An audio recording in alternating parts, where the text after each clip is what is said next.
आज हम लोग पढ़ेंगे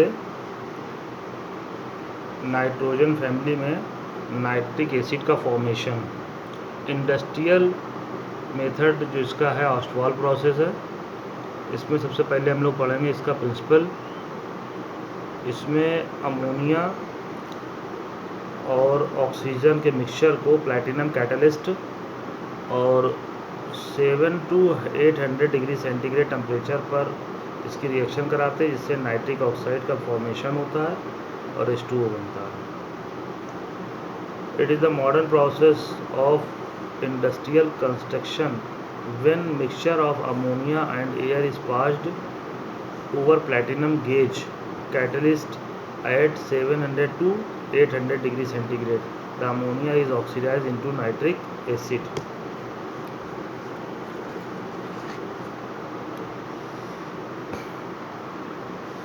The nitric oxide is then oxidized to nitrogen dioxide by air. Nitrogen dioxide reacts with H2O and make HNO3. इस तरह से HNO3 का फॉर्मेशन होता है। इस प्रोसेस को हम इसके इंस्ट्रूमेंट से समझाएंगे। सबसे पहले ये होता है कैटलिस्ट चैम्बर, फिर ऑक्सीडाइजिंग चैम्बर, एब्जॉर्बेशन चैम्बर। सबसे पहला हम लोग यहाँ पर अमोनिया और ऑक्सीजन के मिक्सचर को अंदर एंट्री कराते हैं, जिससे पेट्रोलियम कैटलिस्ट की प्रेजेंस में 700 से 800 डिग्री सेंटीग्रेड टेम्परेचर पर नाइट्रिक ऑक्साइड बनती है। नाइट्रिक ऑक्साइड को हम लोग भेजते हैं ऑक्सीडाइजिंग टावर में, जहाँ पर ऑक्सीजन से रिएक्शन करके नाइट्रोजन डाइऑक्साइड बनती है। नाइट्रोजन डाइऑक्साइड को नीचे से एंट्री कराते हैं, ऊपर से हम लोग H2O पास कराते हैं,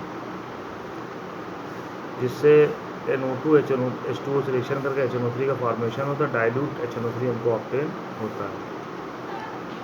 इस तरह से HNO3 बन जाता है।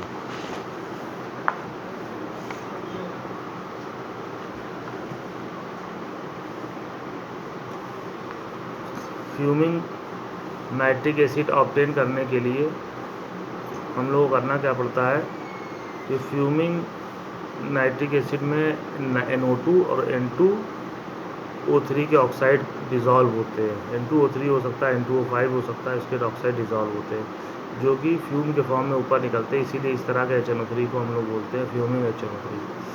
Fuming acid is obtain on heating of KNO3 and concentrate H2SO4 in presence of starch. So some quantity of HNO3 is reduced in nitrogen oxides of nitrogen by starch. This nitrogen oxide is dissolved in HNO3 and fuming HNO3 is obtained. इस तरह से HNO3 का formation होता है। अब हम लोग पढ़ेंगे इसकी केमिकल प्रॉपर्टीज़। केमिकल प्रॉपर्टीज़ में सबसे पहले हम लोग को जो पढ़ना है वो है हीटिंग इफेक्ट। जब हम लोग HNO3 को हीट करते हैं तो H2O और N2O5 में डिकम्पोज हो जाता है। एसिड चूँकि एसिडिक नेचर का है तो बेस से रिएक्शन करके सॉल्ट बनाता है और वाटर बनाता है। ऑक्सीडाइजिंग प्रॉपर्टीज़, अगर डाइल्यूट HNO3 है तो NO बनाएगा, 3 ऑक्सीजन के एटम देता है, नेसेंट ऑक्सीजन।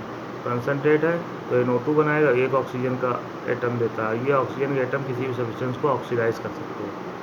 तो सबसे पहले हम लोग पढ़ेंगे ऑक्सीडेशन ऑफ नॉन मेटल। जो भी नॉन मेटल होते हैं वो केवल कंसनट्रेट HNO3 से रिएक्शन करते हैं, डाइल्यूट से रिएक्शन नहीं करते हैं। HNO3 NO2 से रिएक्शन HNO3 सबसे पहले कंसनट्रेट डिकम्पोज होगा NO2 में और H2O में 1 ऑक्सीजन देगा।